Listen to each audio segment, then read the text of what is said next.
This is the fourth in a series of Zoom talks. Tonight we have with us Mo the Clown, and you know, the first question you might ask is, what does Mo the Clown have to do with resiliency? And the answer probably is absolutely nothing. But it's Mo the Clown. So how can we get through COVID without laughing? And should we laugh? And all these different sort of major questions that are out there about the world, we need to sort of find answers to, and we feel that Mo the Clown probably can give us some insight on this. And so, but what I'd like to start off with, if it's okay, Mo, can I show a little video? Please.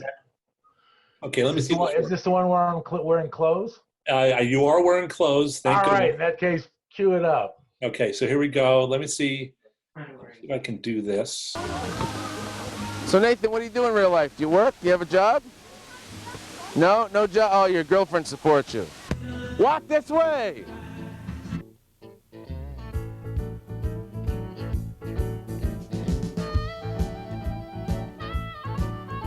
We're doing fine, we're having fun. Let's go over here by the garden, the flowers smell good. Hi, my name is Mo and I'm from Earth.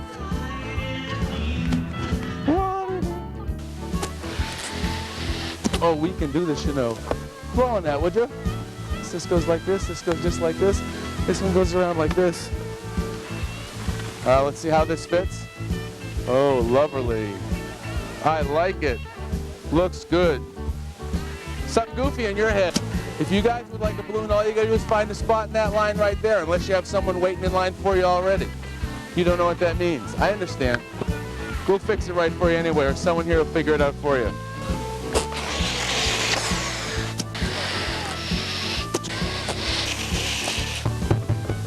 It works like this. Did I poke you with that? No? Should I? Wait a minute. No? Oh. But you never know. Need your help. Blow hard right there. No, I'll give you your own. Here's the trigger. Now listen, don't pull your weapon unless you're going to use it, all right? Doesn't matter? Oh, well in that case, how about if I make you a teddy bear in a, what's like a koala bear up in a palm tree? Would that be a good idea? Oh, so how old are you, Allison? Almost 9. Does that mean like you're still 7? You're 8? How come? I mean, if you can skip a grade in school, how come you can't skip a year of birthdays, you know? If you were really well behaved, you look like you're well behaved, how come they don't let you go like from 8 to 10? If you go to jail, sometimes you get 8 to 10. Did you wake up at home?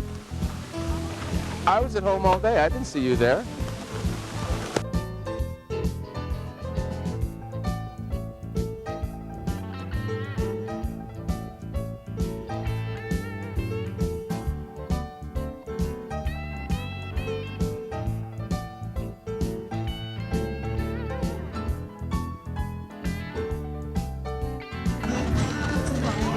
Oh, I like it.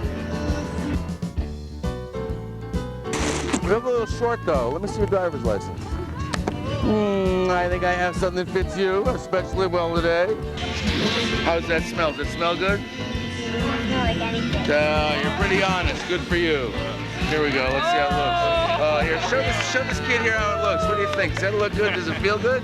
It looks ludicrous. I like it though.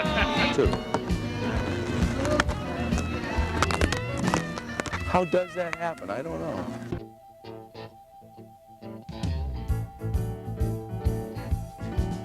So what's your name? Allison. What was your name yesterday? And what is it tomorrow? Well, tomorrow hasn't gotten here yet. How do you know it'll be Allison tomorrow? You might change your name. What if you get tired of it? It's a real nice name, though. If my name were Allison, I'd never be Mo. Something lovely to wear on your head, perhaps? Oh, good. Bring your head a little closer. Mo. That was fun for me. That was fun for me. Hey, that was back when? 2000? It's far enough long ago that it was put out on a VHS tape. So how long ago was that? Right. It was probably, I think, 2004. Does that sound right?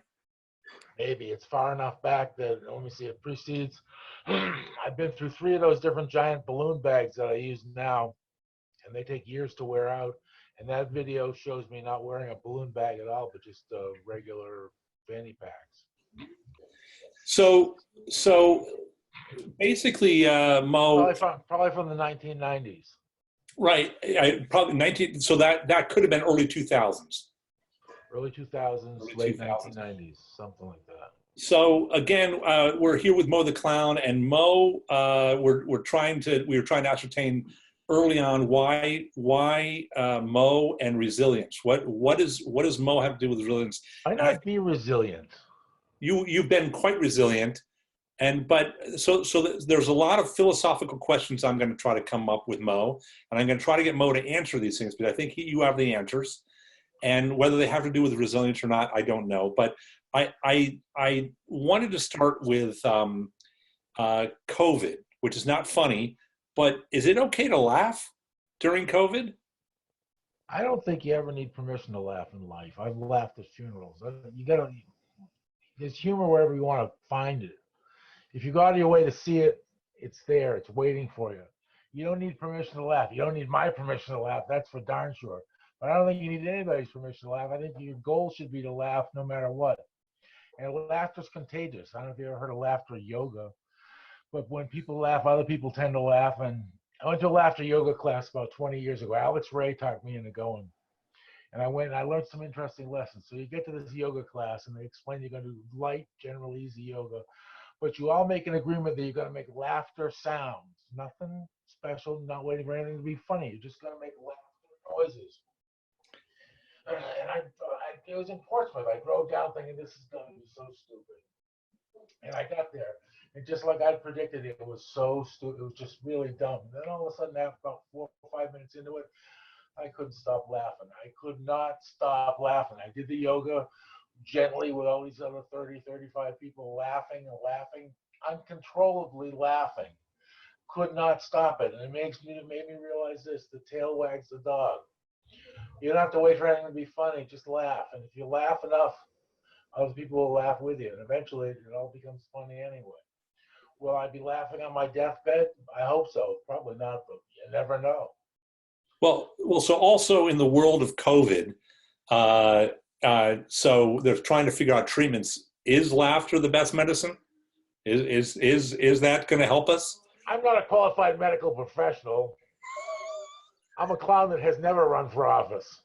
So I'm not qualified to give you an answer about whether it's the best medicine.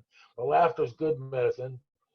It does increase the qualities of your immune system. And they claim that when you do laughter yoga, in the experience of laughing for half an hour, you actually consume more oxygen than you normally would. I don't know if you use it up at the same time as well, because you end up being out of breath.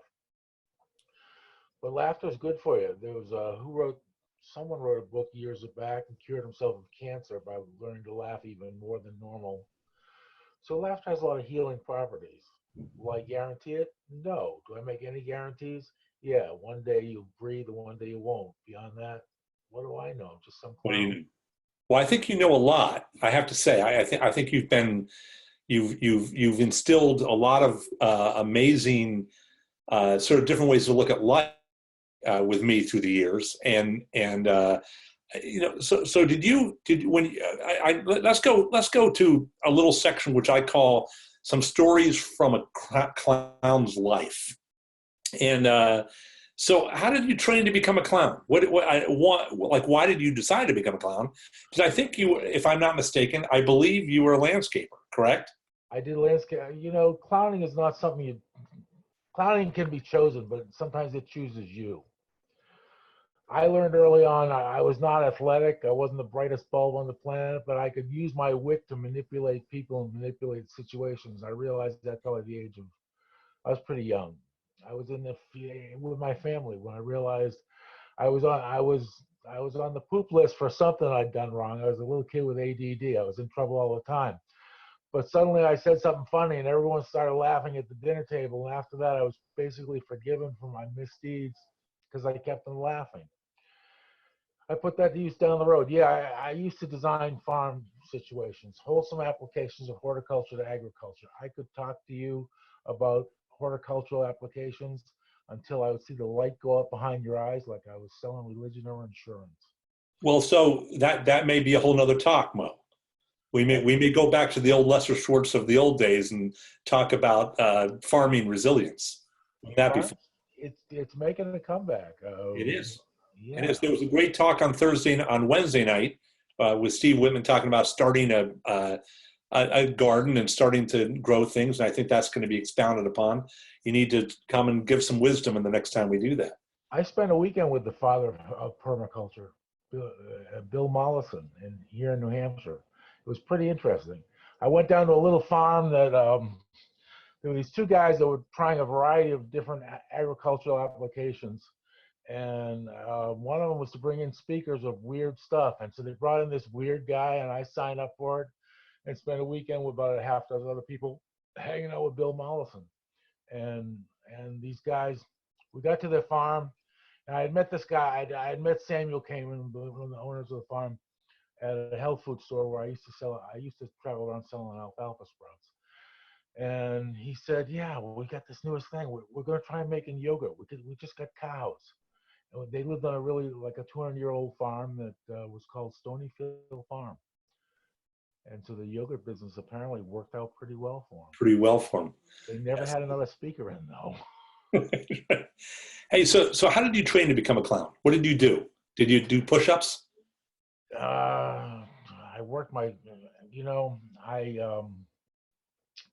I was becoming a Shriner. I joined a local Masonic lodge because the guy I studied martial arts with was joining Masonic lodge, and I just followed in his footsteps.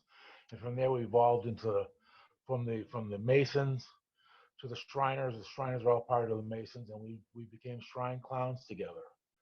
And it just evolved from there. I never thought I would earn a living at it, but one day the boss clown said, have you ever thought of earning a living? These balloons seem to suit you. And previous to that, I was busy doing farmscaping. I was good in the field, but lousy in the office. And I thought, I'm tired of getting weirdo phone calls at 6 o'clock Sunday morning saying, I'm up for the weekend. Can you tell me how to grow their lawn? So I dove in with both feet first and got big shoes and became Mo the Clown. When I first approached the Shriners, we got inducted into Shrinedom at the Balsams, and I went looking for the clowns. Me and Sensei Cartier, we decided we were going to join the clowns. So we go looking around and find all these guys in the different tuxedos. They all looked important. Kept saying, where's the clowns? And then finally one of them said, where else? They're all in the bar. So we go to the bar. Here's these guys shooting balloons here, there, and everywhere, and making a bunch of balloons and harassing any of the patrons they could find. I told them I wanted to join the clowns. They said it's a lot of work. We got to train you. Someone's really got to be committed to do this. Can you do it? Can you not do it? We don't want to do it. Finally, one of the guys, I was persistent. Finally, one of the guys said, here's a balloon. If you can blow up this balloon right here, we'll be honor bound to train you because nobody can blow them up. Now, I played saxophone in the 7th grade, and that apparently was just enough muscle tone right here and right here. I blew up a balloon, and I heard 7 guys go, shit! And I made them train me. And that's how I got involved with the Shrine Clowns. It was years after a few years of doing that. I failed at juggling. I was lousy at magic, but the balloons just spoke to me. I had a great time with balloons. Sheep throws with latex. I had a good time. Exactly. How can you go wrong? Well, you can get in a lot of trouble in the right place and the wrong place. I used to wear a button on either collar. One said, hi, I can't remember your name either, and that was great. The other one said, ask me, I might. That one started in serious trouble, and I had to stay away. So when you were really in the height of your clowndom, you call it clowndom? Is it clowning? Well, dumb is kind of demeaning. We'll call it clown smart. Clown smart, all right. When you were in the midst of your clown smart, was this a grind, or was this a business, or did you just did you psych yourself up to be in front of little kids? And I have to say that the video we saw earlier, you could notice that the jokes were 3/4, in my opinion, were 3/4 for the humans, for the adult humans, compared to the kids. The kids, that went over their head, and they laughed because of that, but their parents were in hysterics about how you were speaking with them. But was that all just fun, or was it that, you know, did you say, oh, I got to put that suit on again? The jokes are there to entertain me. Yeah, there you go. It's all about having fun. Did it ever get to be a grind? When you take on an 8 or a 10-hour show, there comes a point about 6 hours into it where maybe you haven't eaten your protein pills yet, or maybe you got to pee so badly you can almost taste it.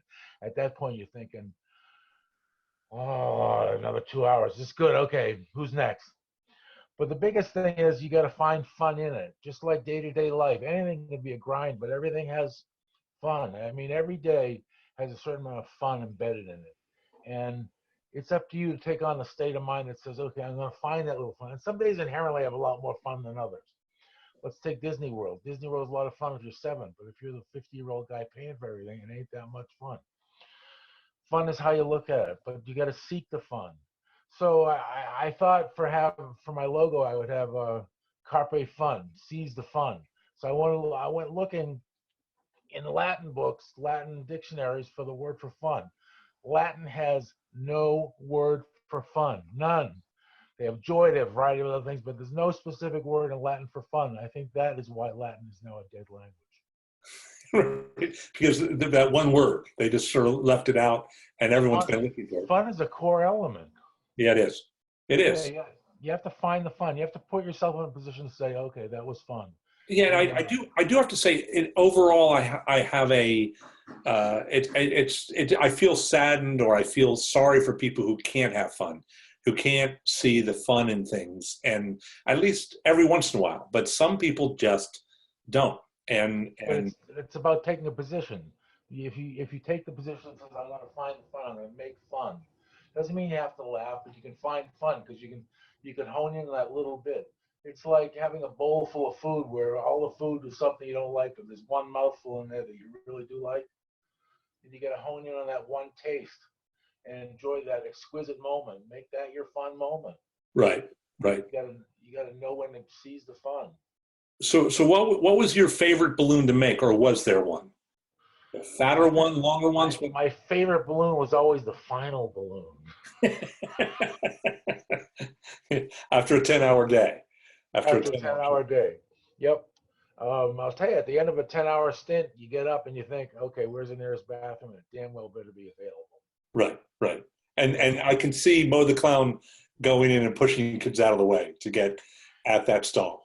Watch out, hot stuff coming through. Fat bald guy coming through. Move over, move out of the way. Fat bald guy coming through. Yeah, right. I know how to go. So we have a question from one of our viewers, our only viewer right now, and that is, what and where was your most unusual clowning gig? Well, let me see. There were the 2 gals that asked me if I would jump naked out of a cake, and they were really, these were 2 of the biggest women I'd ever spoken to, and I started thinking, well, I could do this. What would I charge? Because I got a face here, got another head with another face there, got 2 cheeks in the back, got to put a face there, and I thought, if I give them a high enough price, maybe they'll just turn me down. I hope, otherwise I'll be obligated.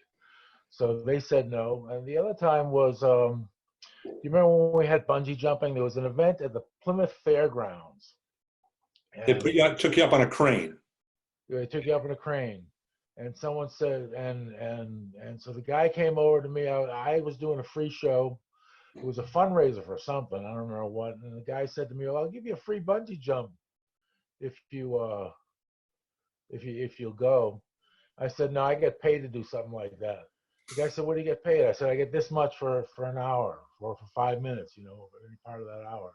And Gary Farina said, I'll pay to see you brown stripe your pants. He started pulling money out of his pocket. He came up $20 short, and boy, was I ever relieved. You didn't have to go up there and jump off of a crane. I didn't want to go do that. I'm scared of my own height. Right. Hey, so do you have to be a certain type of person, do you think, to be a clown? I mean, do you have to be the class clown to be the clown? No, you have to be breathing. You have to have a desire. It depends on what aspect of clowning you're going to take on. I mean, look, for years I said the good clowns stay out of politics, the bad clowns get elected. Now I get in trouble if I say that. Clowning is clowning, according to what I learned from Avner Eisenberg's class in eccentric performance.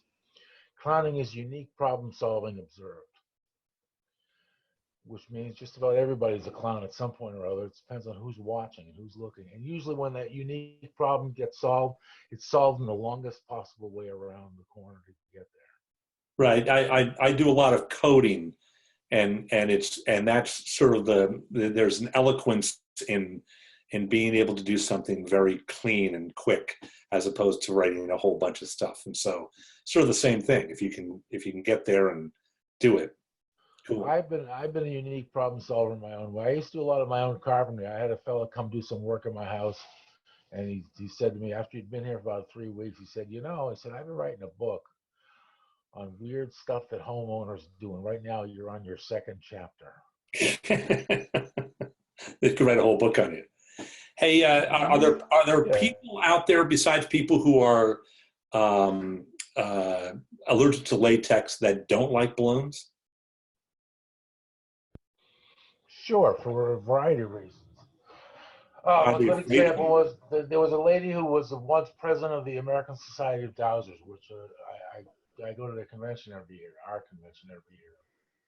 She was the president, and she I once asked her, I said, "Do you dislike me?" She said, "No, I just dislike balloons." I said, "How come?" She said, "Because I grew up in a carnival family, and I never liked all the people associated with it. So it's nothing about you, it's nothing about the balloons itself. I just don't like them." There are some people that are afraid of the potential of the popping. There are others that that sound that you can make if you blow a balloon up and squeeze the ends and let the air out.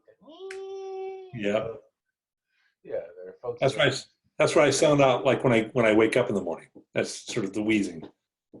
Yeah. You wheeze when you wake up. Yeah, it takes me a little time to get going nowadays. At least you still wake up. That's the bottom line. I like that part of it. Hey, is there a difference between clowning around and being a clown?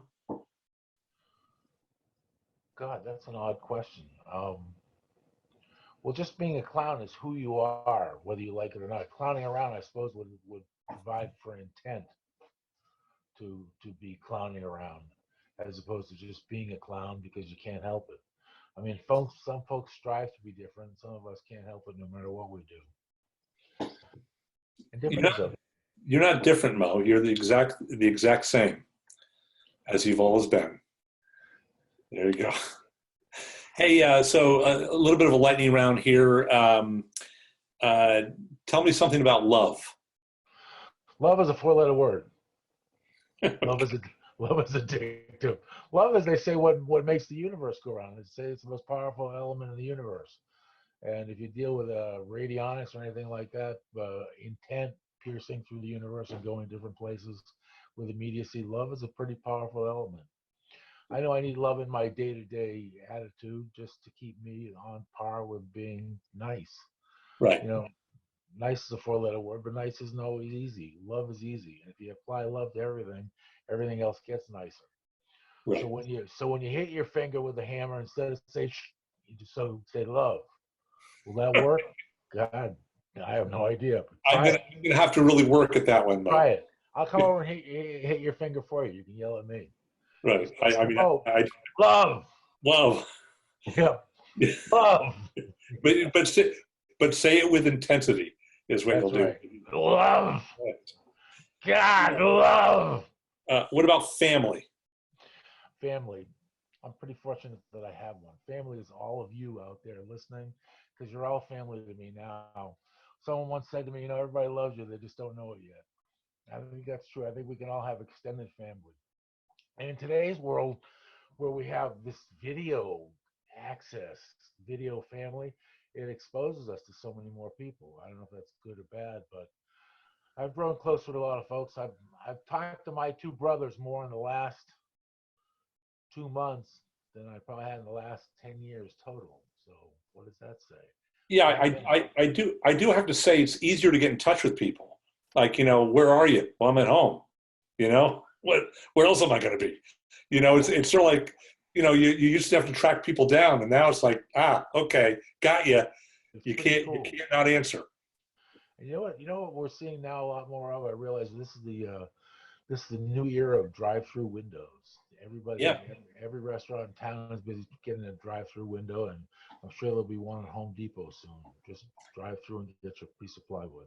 Well, that brings me up with another thing. This was an idea that it didn't happen, and so I guess I'm not going to make the money from this. But I had an idea for a basic place that was called Stop and Shave, and you just stop and they lean in and give you a little shave, and you be on your way. That's You pretty know? cool. You know, they charge you extra, Mo. I know it hurts too, especially when they cut you. So I used to take my father in when I was taking care of my dad. I would take him in every 2 weeks for a shave and a haircut. And he's this 97-year-old guy. He's thrilled to get a close shave because his electric razor doesn't work that well. And the guy would cut him 2 or 3 times and never say anything, just kind of wipe it off and send him on his way. My father, blood dripping down here, blood dripping over here, and the guy didn't put tissue on or stick pencil or anything. He just kind of wipe it and just ignore it like it hadn't happened. I thought that's the way to go, I guess. That is. Well, so if with my brand of Stop and Shave, we'd be very professional. So. You know what I learned over the years? When I was a little kid, professional indicated that you were good at what you do. I've grown to realize that today, professional just means you get paid for it. That's a good point. We were talking about in the marketing world. That's, the idea is an idea, but on Madison Avenue, you get paid a lot more for it. Well, that's like when I first started clowning. Clowning was a gentleman's business, and there were women as well, but everybody was well-behaved, well-kept, and had a moral structure. And then somewhere along the way, 10 years, 15 years into my clowning experience, as the internet got involved, it became a cutthroat industry like a zillion others, where people were no longer nice. They were just there. Right. Yeah. It used to be a brotherhood. It used to be family. And to some extent, it's back to that again. There's the family of balloon twisters.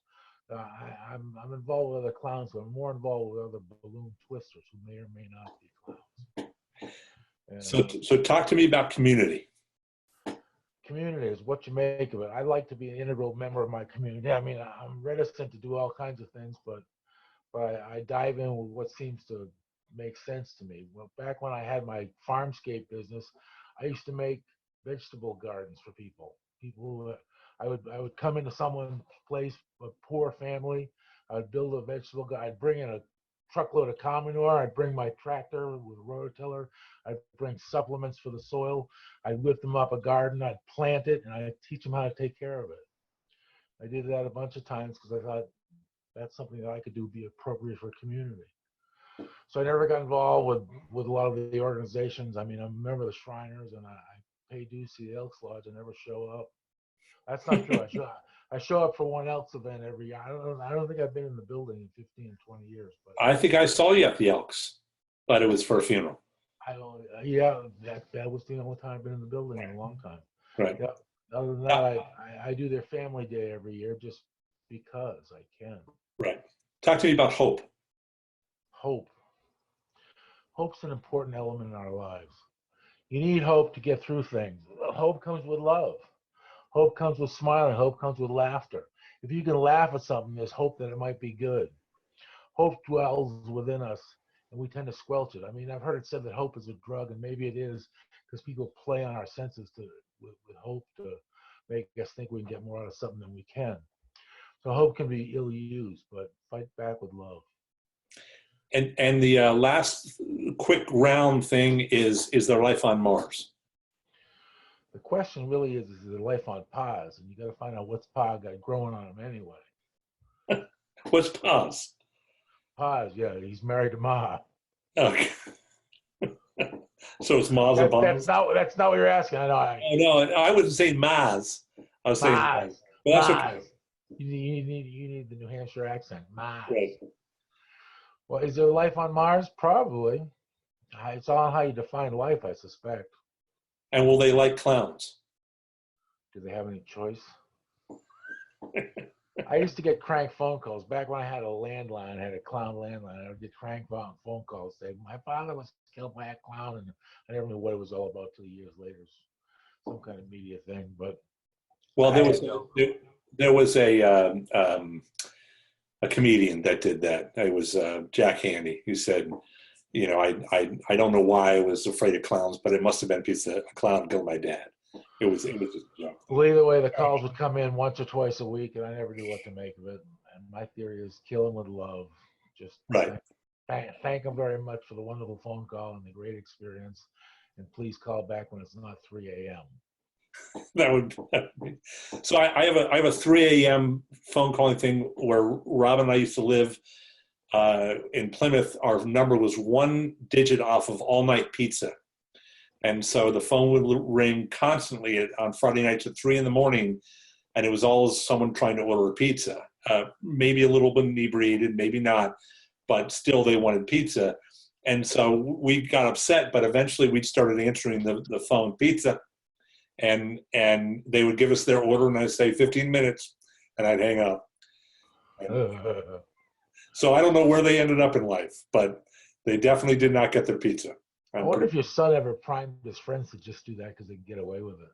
Oh, maybe. He was about 3 years old at the time, so I wonder whether he had the prowess to be able to do that. But well, Mo, it's 30 minutes, and that's what we said it would be.